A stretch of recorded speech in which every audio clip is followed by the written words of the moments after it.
Përgatitjet për ndeshjet kualifikuese të boturit 2026 ndaj Anglisë dhe Andorrës janë në kulm për kombëtaren shqiptare. Kristian Aslani dhe Nedim Bajrami kanë folur për atmosferën brenda ekipit dhe për sfidat e ardhshme, duke shprehur optimizmin dhe besimin në potencialin e skuadrës. Aslani tha se atmosfera brenda ekipit është shumë e mirë dhe të gjithë lojtarët janë të fokusuar, ndërsa theksoi se Shqipëria do të jap maksimumin ndaj Anglisë për një rezultat pozitiv. Kemi një grup shumë të vështirë dim, por tani po stërvitemi dhe jemi gati për ndeshjen e parë.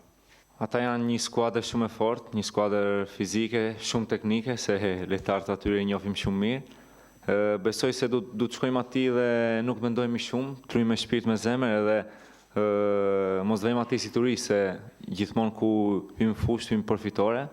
E dim kjo është e vështirë, po siç thash, do punojmë këto 2-3 ditë dhe do shkojmë aty me shumë shpirt. Do jetë ndeshje shumë e vështirë, e dim, ku hyet në fushë, hyet përfitore. Gjithë do të shkojmë në botror, do jetë shumë e vështirë. Aslani bëri thirrje tifozëve që të mbështesin skuadrën në ndeshjen e ardhshme ndaj Andorrës, duke u shprehur se një mbështetje masive do t'i jap ekipit energjinë e nevojshme për të arritur një fitore të rëndësishme. Ndërsa mesfushori i Shqipërisë, Nedim Bajrami, tha se Anglia është një kundërshtar me shumë cilësi, por theksoi se ekipi është i përqendruar dhe po përgatitet mirë për këtë sfidë. Ajo ndeshje që kemi bërë me Anglinë, ajo ka kalu, tani është një ndeshje tjetër.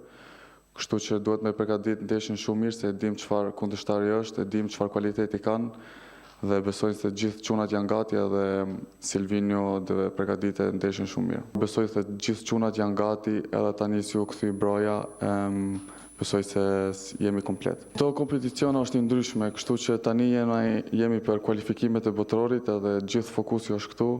Qa ka ndodh, do me thonë duhet me mësu qa kemi bo keq edhe duhet me kontinu qa kemi bo mirë edhe me kanë gati për Anglinë. Ai shtoi se është gati dhe do t'jap maksimumin në çdo pozicion ku e vendos trajneri, ndërkohë që nënvizoi se kohët e fundit ka shumë pak minuta me skuadrën e tij, Rangers.